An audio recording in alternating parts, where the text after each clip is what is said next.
vous vous portez bien et que vous êtes en bonne santé. Aujourd'hui, on va faire une révision par rapport à la leçon de langue qu'on a déjà faite, le pluriel des noms. On va commencer par la situation de découverte.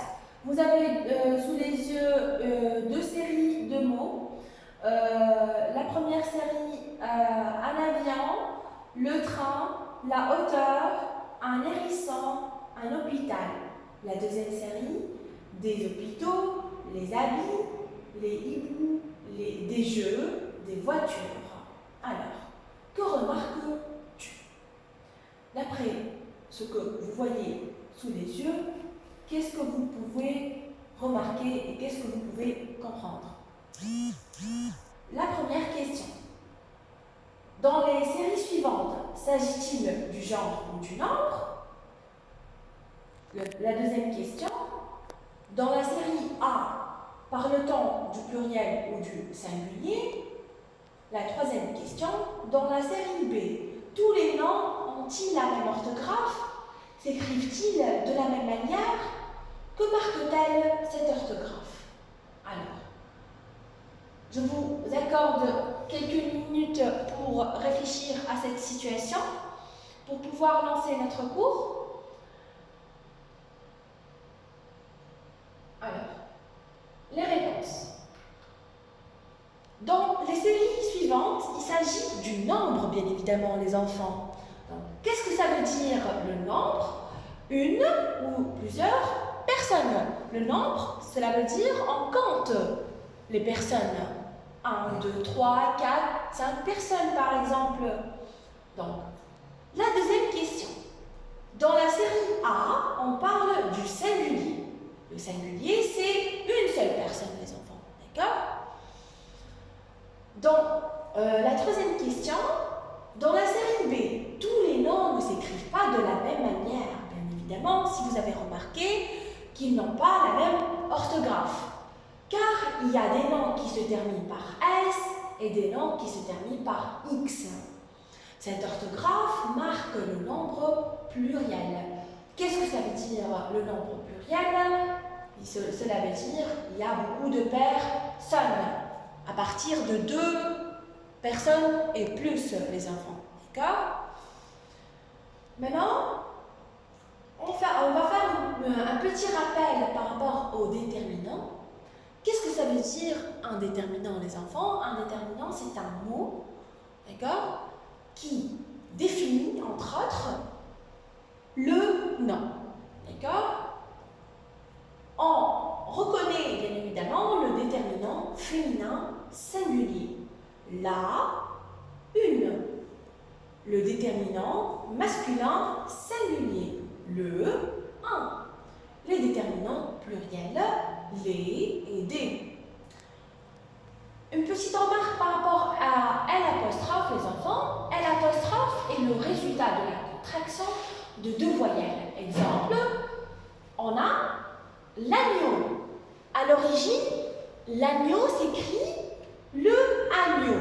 Mais puisqu'on a 2 voyelles, on barre la première voyelle et on la remplace par une apostrophe et on obtient L'. D'accord? Alors,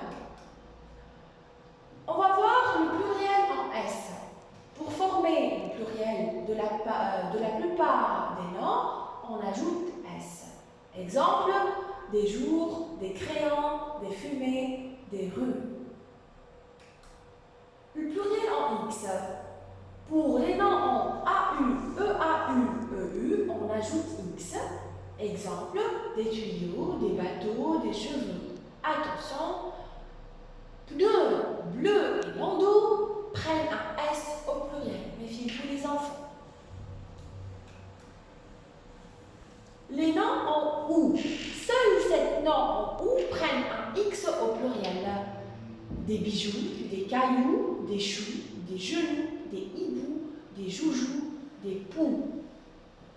Donc, tous ces mots sont à retenir, les enfants. Les noms en AL.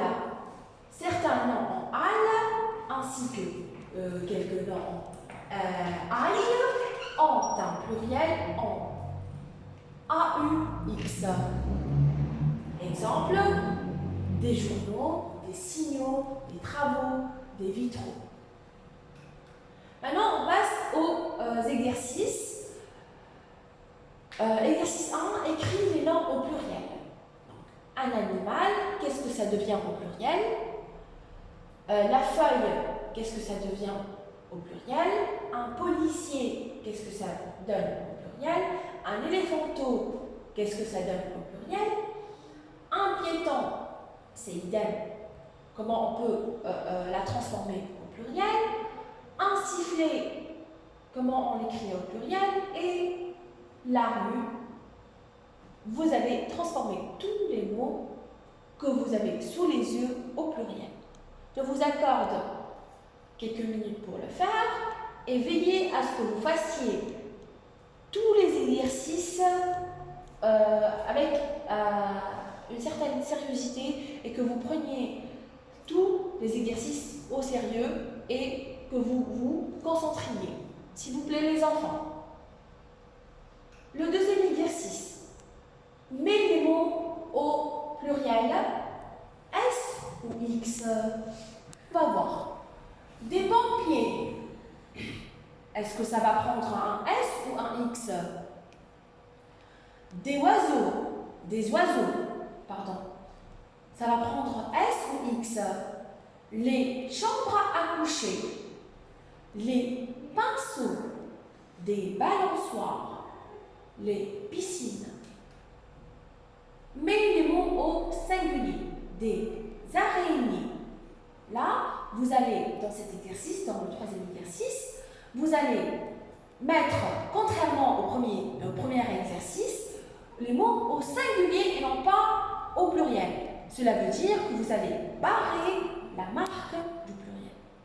Donc, et vous allez transformer, bien sûr, le déterminant. Des araignées, des agneaux, des chaises, des ambulances, des autos.